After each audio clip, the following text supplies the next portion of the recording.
take apart something that's glued together. Oh, just realized we didn't talk about opening bags and like potato chips. It's glued together. So over there also there's different opinions. Some say it's okay because it's only temporary. It's not meant to stay this way.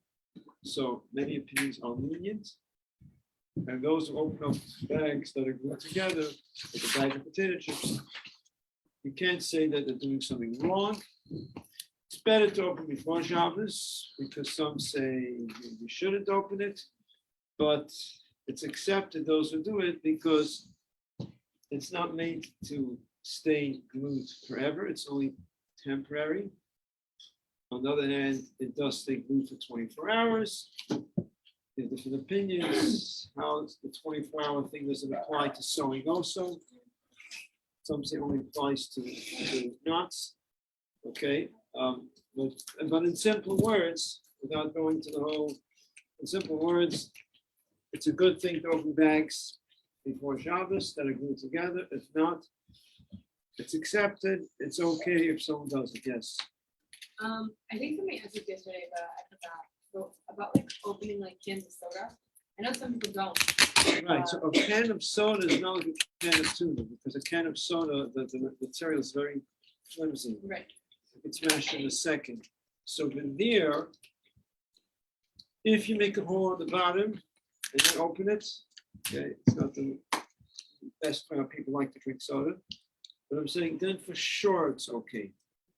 If you're just opening it the regular way,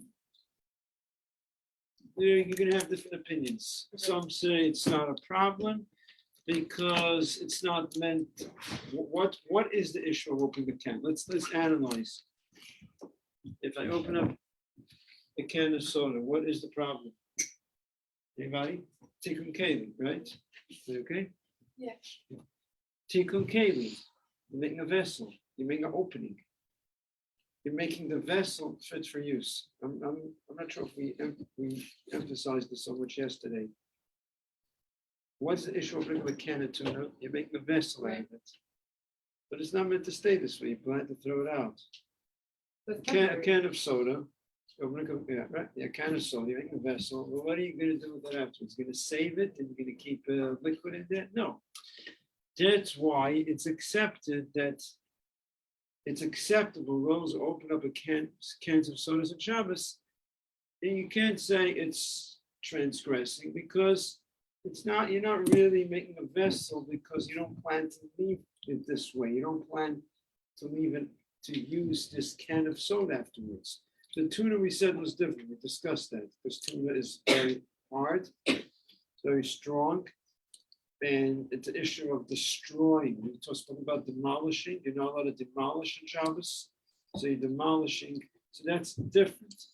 And we said you can't do that, right? No, that's much more problematic than a can of soda, Right. where you're not demolishing because it's not a structure. You're not allowed to break, you're not allowed to smash, you're not allowed to destroy a structure. It's a vessel, it's not a structure. Only when it's strong, like using can of tuna for an example, okay, not only specifically tuna, something that's like a can of tuna is very strong. And there, according to Al-Tanif, no matter how you hold the bottom, top, but Al-Tanif says this is called a structure, it's called a binyan. Like you can't break something, you can't break a structure. So though you're not making a vessel, but you're destroying, you're demolishing, you're not allowed to demolish. You obviously don't make a vessel when you demolish, but you're not allowed to do soisid, you're not allowed to destroy on Shabbos. So that is the problem.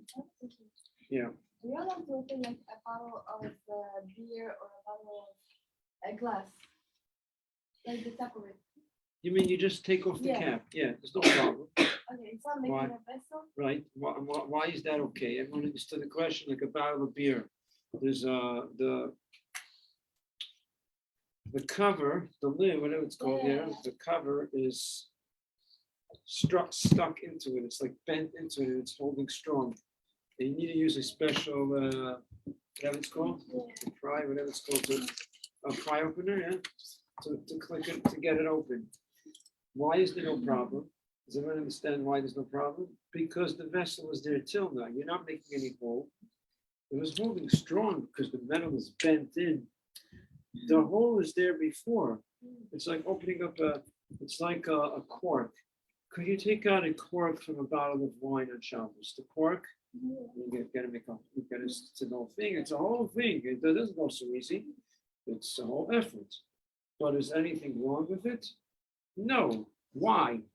Because the hole was there till now. It was stuffed up with something. It's like just opening up any bottle. Yeah, just opening it up. So it's a little harder. Technically, because it's holding very strong. But you're not creating an opening. The opening was there. It was stuffed up very well.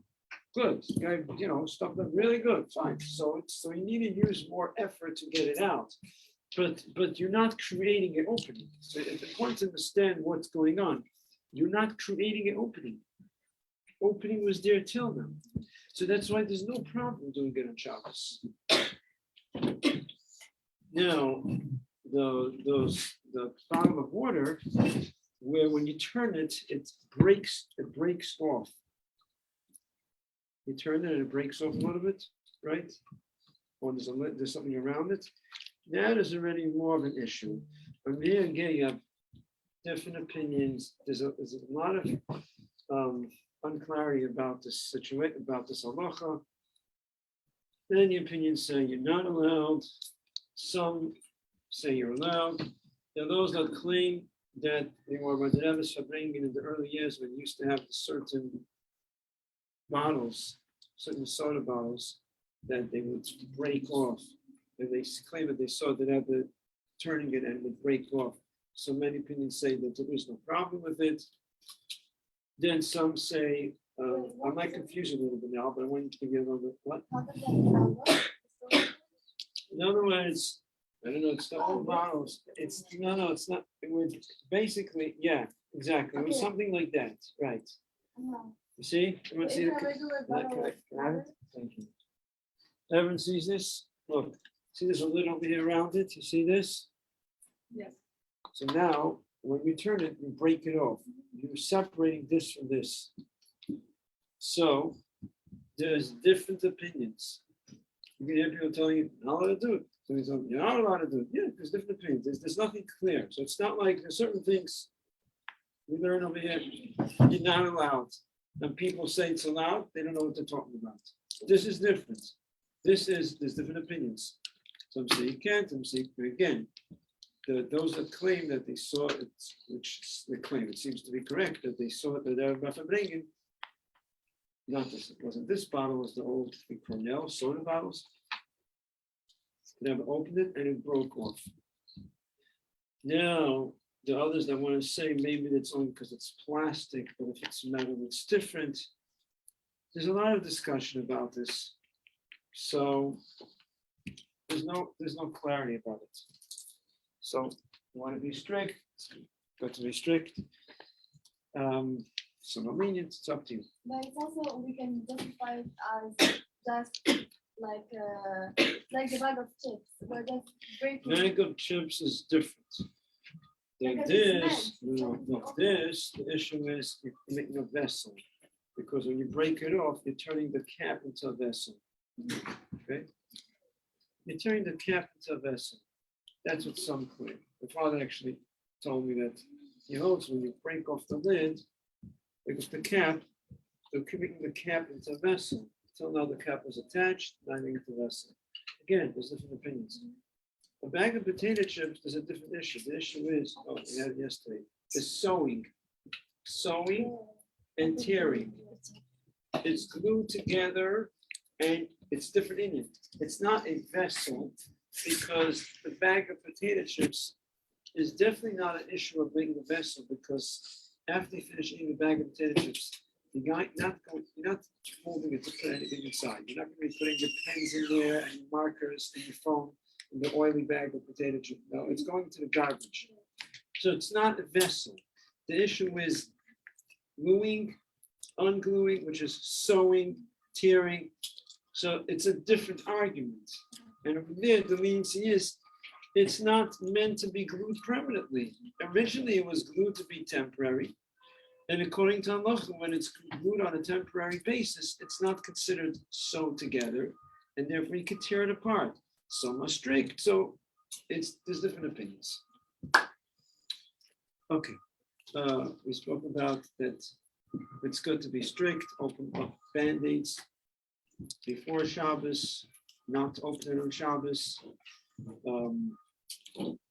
Again, you are allowed to open band-aids on Shabbos if you need to. Don't walk away from this saying, well, you're not allowed to open band-aids on Shabbos, and if someone needs a band-aid, you're not going to open it. You're allowed, if you need to, you can open it. It is best to avoid it. It's better if you can have a non-Jew open it that's available on the spots. You're not going to be using it any time. For sure, it's better to have him do it. There's no question. You know, if you're not talking about when something if it's urgent and you're going to be wasting time. No, diapers is good to open before Shabbos, open and close. You don't have to. It's good. Okay, these are the basic things. Okay, just talk about shoelaces. You don't put shoelaces into a new shoe if it's an old shoe. We said it's okay, but it's actually difference of opinion. Some are strict even with an old shoe. It's actually a machlokes. I did not mention that yesterday because there are prominent opinions that say you could put shoelaces into an old shoe, I mean a shoe that was already worn. So it's okay, but there are those that are strict and say that even in an old shoe, you should not put in shoelaces. So you're allowed to, if you need to, if you're in a situation and you really want to wear these shoes and the shoelaces tore, you're allowed to. Is it better to be strict? If you could be strict, then there's no loss. It's not going to cause any stress or aggravation. Why not be strict? But halachically, it's accepted that you could do it. Okay, so now we're going to talk about halacha of sod. The next halacha is sod. Sod, yeah. But what would be the problem with new laces on old shoes? What would be the problem? What is the problem? Let's talk about what is the problem putting new shoelaces in a new shoe. Anyone knows what's the problem putting shoelaces in a new shoe? Finishing off. Tikkun keli, making the vessel. You're making the shoe fit for use. That because the way it's used is the shoelaces. When it's an old shoe, it was already a vessel. That's why some people say you're not doing anything. It was already a vessel too. So you say, what's the problem? Because now it's not functional.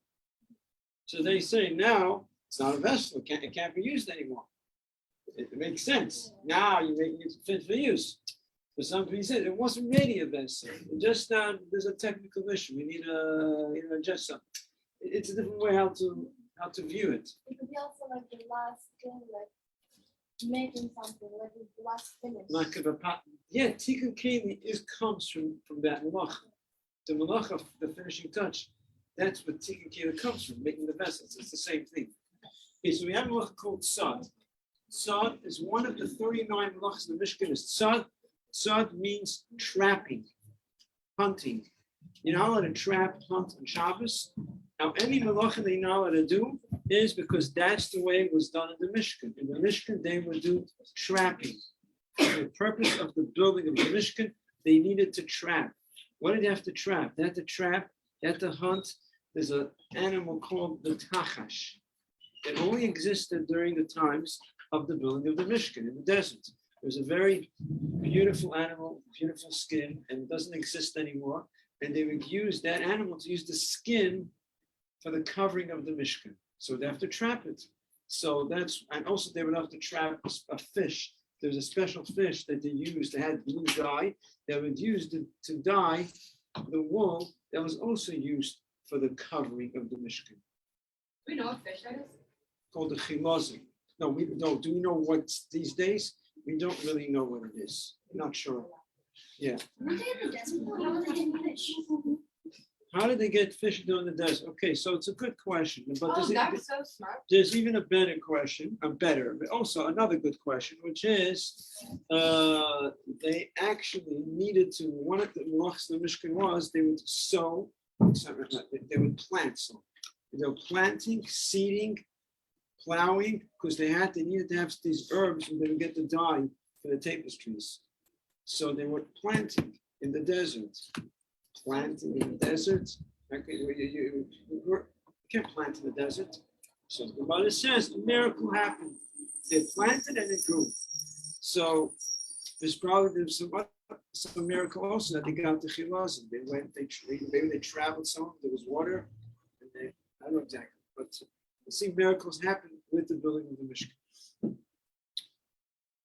So that's why we cannot trap, hunt on Shabbos animals. Now, there's two types of trapping. There's the regular trapping, where you're trapping something because you need the animal, like you trap like fish or any animals that you could use to eat, or the skin. And then there is trapping like bees, mosquitoes, insects that are annoying you. That is not that's not the normal way that people trap. It's just because it's annoying you, it's bothering you, so you're gonna try to cover it with something so it doesn't annoy you. But so that's not the regular trapping. What do you mean it's not the regular trapping? The trapping that's prohibited by the Torah is the regular trapping where you're trapping something because you want to use it, because you need it for something. But when you're trapping something because it's bothering you, so it's not like people, I'm going to hunt mosquitoes. People go hunting deer. They don't go hunting mosquitoes and bees. You're trapping it because it's bothering you. So it's not really the dead. It's not the normal thing to quote unquote hunt, trap mosquitoes. You will try to get it, put a cup over it so it doesn't bother you. But you're not trying to trap it because you're going to use the mosquito for, I don't know, you're going to do something. You're going to fry it and, I don't know, you're going to make some type of medicine out of it. No, that's not the derech. So that type of trapping is prohibited rabbinically. It's not prohibited by the Torah. It's prohibited rabbinically, so it's on a different level. It's still prohibited, but it's not on the same level. Now, if someone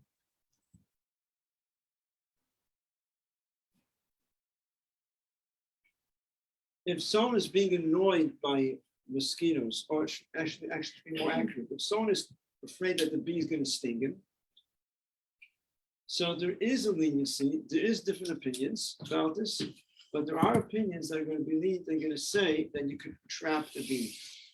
They could put a cup over it, trap it, so it doesn't bite you. There are those that are strict, but there are lenient opinions that say it's okay, because it's not trapping that's prohibited by the Torah, and it's not a type of trapping also that your regular trapping is also where you trap it and then you could grab it. Over here, you're not trapping in a way where it's trapped and now you have it. It's like after you pick it up, it's going to fly away. You're not even interested in it. So there is a leniency that you could cover a bee if you're afraid it's going to bite you. Those that are strict, but there is a leniency. Now, killing, no. You're not allowed to kill a bee if you're afraid it's going to bite you. That you're not allowed to do. Killing is in a different category. But trapping, you could be lenient if you're afraid it's going to bite you. Now, sometimes you open up a closet and there could be flies flying around in there. It's not very pleasant, you open up and there's flies, mosquitoes, but then you're not allowed to close the door, because if you close it, you're trapping them inside. So if you don't see them, you don't see them. But if you open up the door and you see mosquitoes or flies inside, you're actually not allowed to close the door. What's ill? Because you're trapping them. I know, But if they're inside and now you're closing the door, now you trap them. The door of the house? Hmm? The door of the house? No, open up the pantry. You open up the pantry, you see mosquitoes, you see flies flying around. You can't close it because you're trapping them. If you don't see them, you don't have to worry about it. But if you see them, then you're not supposed to close the door. Any questions on this? But Wanna go if a further? fly is in the house and you can't close the main door. The main door, no. A fly in the house is not a problem closing the main door. Because even if you close the main door, the house is such a big room, there's no way, it's not called trapped because you can't get it, it's flying around. If a deer, let's say an animal, let's say a deer walks into your house, then it's a problem to close the door. But flies, mosquitoes, that you can't grab them. When it's a pantry, it's a very small place, so it's different. Now, it's brought down that if you do see flies, you don't close it, and you try to, if you can get them out before you close it, then you can close it. Once you got out the flies that you saw, you don't have to go checking to see maybe there's some flies left. That we're not going to be so strict about because you don't see it, you don't know. So it's not for sure happening. As we said, trapping flies is in a different category, and then you can close it. But if you see flies, you cannot close it. You have to get them out, then close it, or leave it open. You can't close it. Yeah. What if they're in the kitchen? What? Can you close the kitchen door? No. If it's a room, the problem of closing the door in front of flies is because it's a little pantry. It's a small space where they're caught. But in a big room, it's not considered caught because you'll open the door and then what? There's a fly in this room. Let's say there's a fly flying around. I'm going to close the door. Now I'm able to catch the fly because the door is closed? No. But in a small space, it's more probable that I'll be able to, so it's considered trapped. So trapped is not just closing the door. It depends what it is, how big is the space.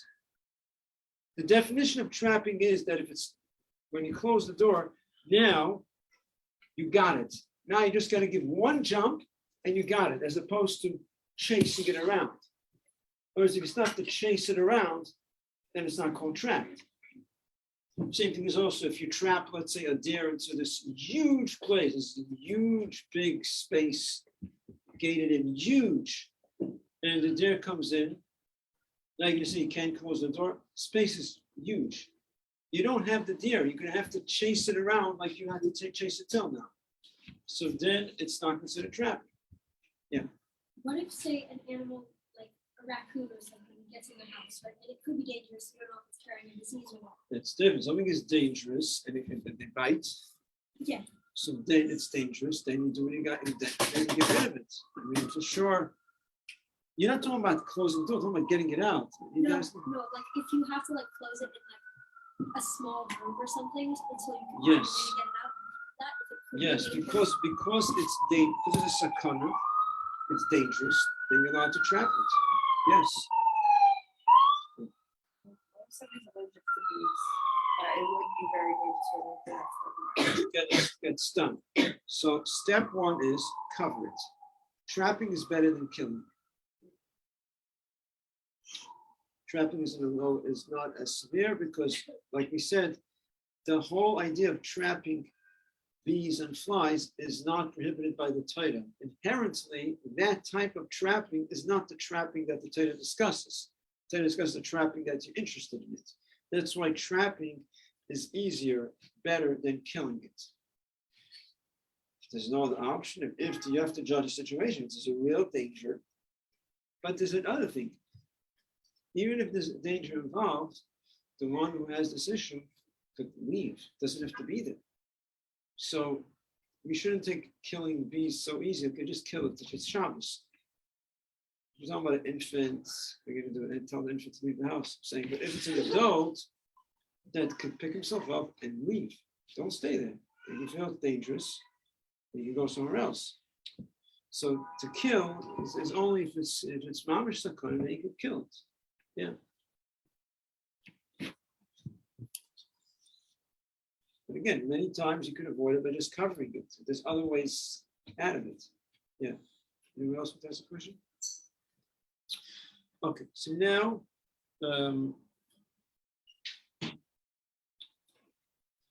there's a malacha called shoichet, slaughtering.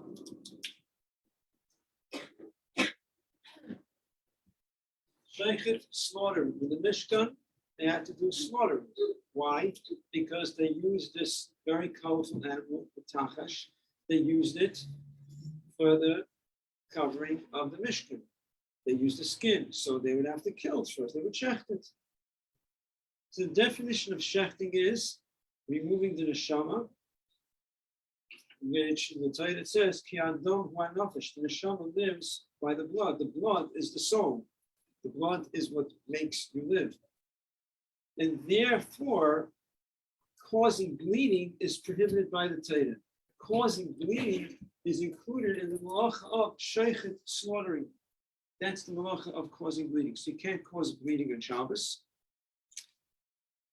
And from here we come to halacha. What if someone has a splinter and you need to take out the splinter? When you take out the splinter, you're going to cause bleeding. So you cannot take out the splinter because you're going to cause bleeding. What if I do it very carefully? You do it carefully in a way that it's not going to bleed, then for sure you're allowed to. But the question is, what if I'm not sure? Yeah, if someone has a splinter, they come to the nurse, whoever's available. She says, okay, I'm going to try my best. It's probably not going to, might bleed. I'm going to try it. I do it carefully. It's not going to bleed, but I can't promise. Right? You don't know for sure. So what is the halacha? Do we say it might bleed? Or do we say, no, it's very likely that it won't bleed? Now, usually, here's something interesting. Usually, we're familiar with that if you're concerned you're going to transgress, you don't say, maybe I won't. If you got to make sure you're not going to do a transgression of Shabbos, you say, maybe. But here it's different. Over here, it's actually going to be allowed. Over here, actually going to be allowed to have this, to take out the splinter and Shabbos. Talking about a Jew taking out the splinter. Talking about a Jew taking out the splinter, okay? You're allowed. Why? Because being that they're being careful and they're trying their best, and the likelihood is that there's a very strong likelihood, I should say, that it's not going to bleed because the person knows what he's doing. He's doing it carefully, he's working on it, and it's very likely that it's not going to bleed. Therefore, even if it does end up bleeding, you have not transgressed on Shabbos. Why? Why is it not a transgression? Because something called a davar she'eino mischav.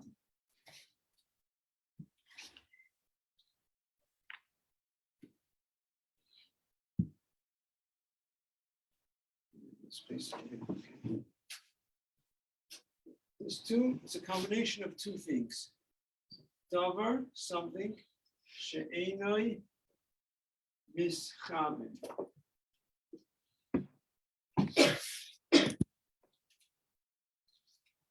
Davar, something, she'eino, what's she'eino? That is not mischaven. What mischaven means? It means kavana. Kavana is kavanas. Mischaven means to have intention, right? Something that's not intentional. This is something that's not intentional. Wait, that's not enough. It's not intentional. And you're allowed to do something that's not intentional on Shabbos. That's not enough. And if I have no intention, right? If I open up the refrigerator door on Shabbos, the light is going to go on. It's not my intention. It's okay. No, of course it's not okay. Something else. It's a combination of two factors. Davar she'eino mischaven, and the other thing is it's not a psikration. It's not a psikration. Einoi means it's not a psikration. What is psikration? Psikration is a term that refers to when you're doing a malacha, when you're doing an act that will trigger a malach. Means if you open the refrigerator and the light will go on when you open the refrigerator, that's called a psikration. Psikration means to sever Reisha the head. The Gemara speaks about it. You may have heard this in other classes. You've probably heard it before. No? But the Gemara, in the context of a discussion, which I don't remember the details, the Gemara says over there, it was those days it was common that children they would play with the head of a chicken. Oh. They didn't have those days. They didn't have Toys R Us, So so yeah, they they had- have like a rock. I don't know about that. they would play with the head of a chicken after it was dead already. No one's alive. It was something they would play with. So now a person is going to say, now let's say you want to have the chicken for the child to play with. So you're going to say, I'm going to chop off the head of the chicken on Shabbos. It's not my intention to kill the chicken. It's just, let's just bring out this point. You're going to say, it's not my intention to kill the chicken. The chicken will die, but it's not my intention. So now, is that okay on Shabbos? Obviously not. Obviously, right? It's obvious. But that's coming to bring out this. From here comes the term psikration. That a person, if a person is doing an act, but it's not their intention, but the act is the act, act is the act, act is the act. Open the refrigerator, light goes on, you're not allowed to do it. So that's okay. So now we understand what's psikration. Now, when you take out a splinter and the person is trying that it shouldn't, and we're talking about the splinters in a way that it's possible that it won't bleed. You can have splinters that the doctor will say it's for sure going to bleed. Talking about that it's not for sure. Very possible it won't bleed. Which means that it's not a psikration, which means that it's not definitely going to bleed. It's very important to understand this concept because this concept can be applied to many other situations. You're doing an act that's not for sure going to be a malach. You're pulling out a splinter very carefully, and it's very possible that it won't bleed. So it's not a psikration. You're not doing an act that's for sure transgressing Shabbos. Plus, it's a dovish in the It's not your intention. You don't want it to bleed. Because if you, let's say, hypothetically speaking, whatever, okay, it doesn't apply here at all, but you want it. It's a good thing if it bleeds. Let's say you want it to bleed, whatever. Then it would be a problem. It's not your intention for it to bleed. It's not for sure going to bleed. You're allowed to do it. And this could be applied also in other situations. So psikresha is when you See, whenever you're doing an act of Shabbos, that's for sure a malacha, it's for sure a transgression. In other words, the act that you're doing is a neutral act. I'm just opening your refrigerator. The light is going to go on. You can't do it in Shabbos. Why? The reason is it's a psikration, which means though your intention is not to put on the light, but it's psikration. Like you take off the head of the chicken because you just want the head. But if you take the head of the chicken, you're killing the chicken. It's just a fact. So you can't do it on Shabbos. So this is a very classical term in halacha, psikration. When you hear conversations in halacha, it comes up and you'll know what it means. Psikration means that it's an act that's for sure doing a malacha. This act, you are putting on the light. With this act, you are tearing grass. With this act, it's like also another example. If you're walking outside, taking a walk somewhere, and sometimes you have a bringing of ants together. You ever noticed it? It looks like it's a wedding over there, all dancing together, all the ants. And if you want to walk there, you're going to say, my intention is not to kill them, but you can't walk on top of them because if you walk on top of them, you're going to kill them. So it's a psikration. It's not your intention. You can't do that.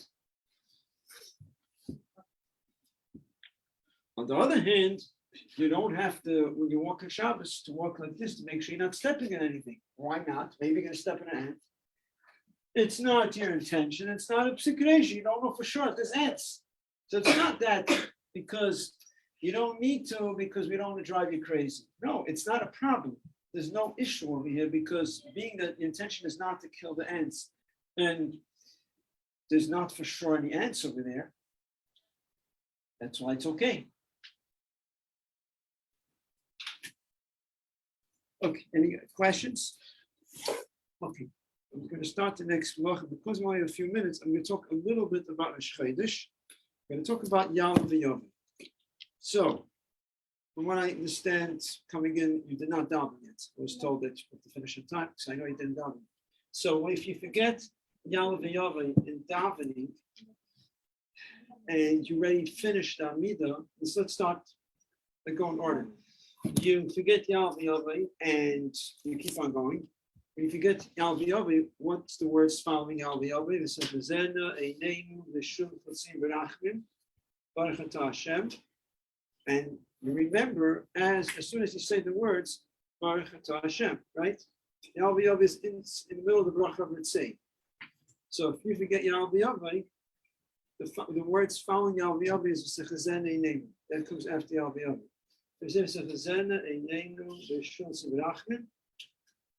If you remember, before you say Hashem's name, you go back to Yom V'Yom. But once you say Hashem's name, you don't go back. Once you say Hashem's name, you finish the bracha. You say Machzeh Shchinosei L'Tzim. Just finish the bracha, and then you will say Yom V'Yom. Now, be very careful. You're not going back to Yom V'Yom. We're used to, you say, make a mistake, go back. Over here, when you say Hashem's name, what you're doing is you're finishing the bracha. That's the end of a bracha. The bracha is finished. The next bracha begins with Moedim. Moedim is the beginning of a bracha. It's not a continuation. It's the beginning of a new bracha. So you're finishing the bracha, and now what we're having you do is inserting Yom V'Yom between this bracha and the next bracha. So instead of saying Yom V'Yom inside the bracha, which what you're supposed to do, you will be saying Yom V'Yom right there and then. So you're doing it between the bracha of Ritzei. In other words, the end. You already finished the bracha Ritzei. You finished Hamas Shnos L'Tzim. You're going to be inserting Yom V'Yom right there. So you're saying just the section of Yom V'Yom. Don't go back until you're saying the whole thing. You're just inserting that part till the end of Yom V'Yom. And as soon as you finish, you go to Moedim. If you already said Moedim, you didn't realize till you're in the middle of Moedim. If you just say one word, Moedim, you can't do that anymore. You can't insert anymore because you're ready the next bracha. Then you go back to, who knows when you go back to? Start all over. You go back to, you're in the middle of Shemesah. You go back to the beginning of the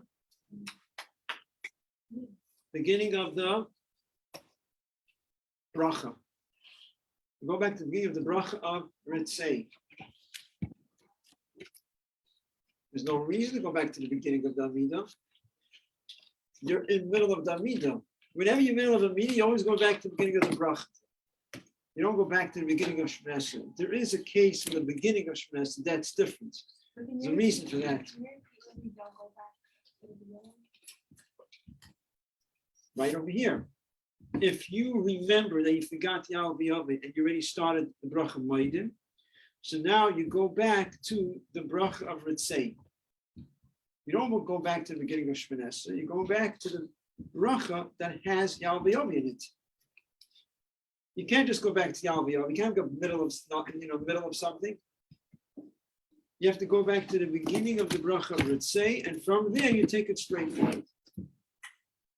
Okay? Okay, we'll stop here. Chodesh, everyone.